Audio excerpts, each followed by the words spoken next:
Hello, Next Chapter viewers, and welcome to the show. I'm Emma, I'm still your host, and I'm here with the fabulous Indi. How are you, Indi? Hello, I'm really good, thank you. How are you? Really good, thank you. Could you tell me what inspires your music? Oh, it's a great question, actually. What inspires my music? I guess I love sort of just adding so much like symbolism to anything that I do. I'm a sucker for literacy techniques and all that. Right. I do love just adding that into the craft. I am very heavy on songwriting in particular. I just love kind of taking a story, either whether it's my friends or whether it's a little bit based off myself. I sort of channel that and make a bigger story than it is, and want to always depict a message through my songwriting and through my craft, and that's kind of how I go about my music making. Right, that's really powerful. Would you say that you've always been drawn to songs that are story-driven? Oh, yeah, I would definitely say so. I do love, again, I've been a massive broader arts sector advocate for ages, so it's even not just songs, it's always an artwork as well. I love just picking out the kind of just the different symbolism and different nuances of that as well. I love making my own meaning, taking the artist's meaning. I think it's really powerful when things have a lot more meaning. I guess I'm a maximalist in that perspective, nice. in that case, but I do really love when things have more meaning, and I still like an aesthetic nature to it, but I don't know, I just can't. No, that's okay. I mean, why do it if there's no purpose, you know? Right. Would you say that there is one driving, overall purpose in everything you create, or is it more with each restricted to within a certain song that has its own purpose, but they don't all have the one? No, I love that. That's a great question. I don't know how to answer that. Maybe, I think it definitely adapts and changes over time. It's a very temporal craft. It just changes every time, basically. I'll have one song where it's I kind of do a little word, what do you call it? A word map, and just on my one note have all these kind of sporadic notes, and then collect it all together at the end. And then there's other times where I might write it in I don't know, well, this is very rare, but 10 to 15 minutes, and it's just a different process in that regard. I don't know.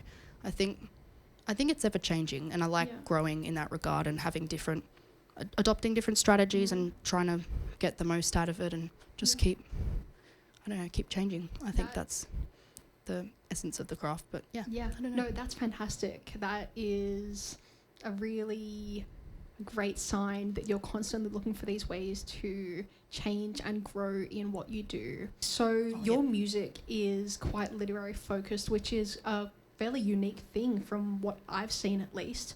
Would you say that there is a real space for that in the industry? It's a good question. I definitely think there can be. I think there already is a little bit of a space in it, especially I've seen a couple of patterns in I think it's mainly in early development kind of music, for children at the start. I don't know if it's maybe introducing them to sort of ideas of that, but they're not I guess fully conscious of that and aware of it until they learn about it later in high school or primary. But I definitely think I would love people to be more at least aware of it, and actually maybe take it on board and add that to to your skill set, or add it to your way of approaching songwriting. I definitely hope that could change in the future for the industry. I hope that you can be the driving force Maybe. in bringing this enhanced literacy and lyrical focus into music, because we're about to hear some very exciting stuff from you. Have you decided exactly which song you want to be performing for the series? Maybe not. I think I'm tossed between the my track called Lion and Ant, which they're very a work in progress at the moment.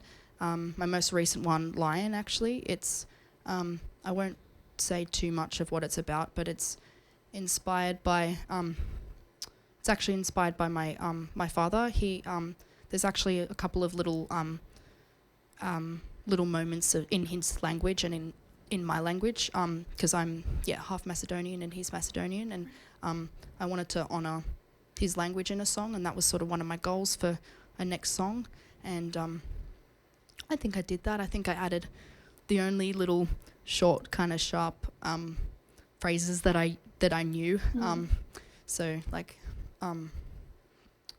malo mache, I hope I'm pronouncing that correctly, that means little kitten in Macedonian, and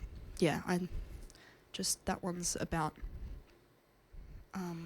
it's inspired also by what else is it inspired by? My a paper that I had to write back in 2023, actually, for when I started actually doing psychology, funny enough, and we were doing a paper on I think it was on domestic violence, and it was just I wanted to honour some of the vignettes that they were putting in that I just thought was completely outdated and just not a great depiction of what that can be, of what that can look like, and that's kind of where that idea sparked for Lion. And my Ant song, it's actually what do you call it, a mnemonic? Is that how you say it? But it's actually a longer title from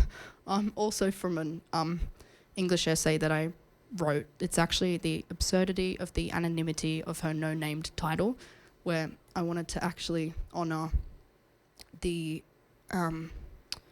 because we were like researching about the drover's wife, and Henry Lawson, he writes heaps of stories about the authentic Australian bush culture, and he wrote a story about the drover's wife, and I thought it was, well, again, in the line, absurd that she doesn't have a name and she's named after, the male. And then that's sort of where I got my idea of like this song just honouring some of the injustices, that's the word, injustices to women, and what they might experience sometimes when walking into a bar or when working or whatever it may be. But that's that. And I mean, there's little references of I talk about a dog in there as well, which I wanted to honour Big Mama Thornton, because she she wrote Hound Dog. She actually performed that, and then Elvis Presley wanted to he didn't take it, but in a sense I feel like he almost did kind of steal it or take it in that regard. And yes, he made it popular, yes, but I don't know, I wanted to honour her in that song as well as the drover's wife, as all of these really powerful women, and just honour them and honour my friends who have been experienced some like horrific things. Luckily I haven't myself, but that's that. Absolutely remarkable stuff. Those are some incredibly profound and meaningful concepts that you're working with there, and I know that I've seen that they create really moving songs, so thank you for sharing all that with me. Thank you. We need to wrap up now, but if you could say, what do you think is the next chapter for you? Okay, I guess the next chapter for me would be, because actually, little secret for you, that I've got a just in the process of editing my first ever music video, actually, so that amazing. Hopefully will come out soon, fingers crossed. But yeah, we're very excited about that one. Yeah, no, that's wonderful. Well, everyone keep an eye out for that, and enjoy Indi's amazing song. Thank you so much for being here. Thank you for having me. I appreciate it. See you next week. Bye. Thanks, guys.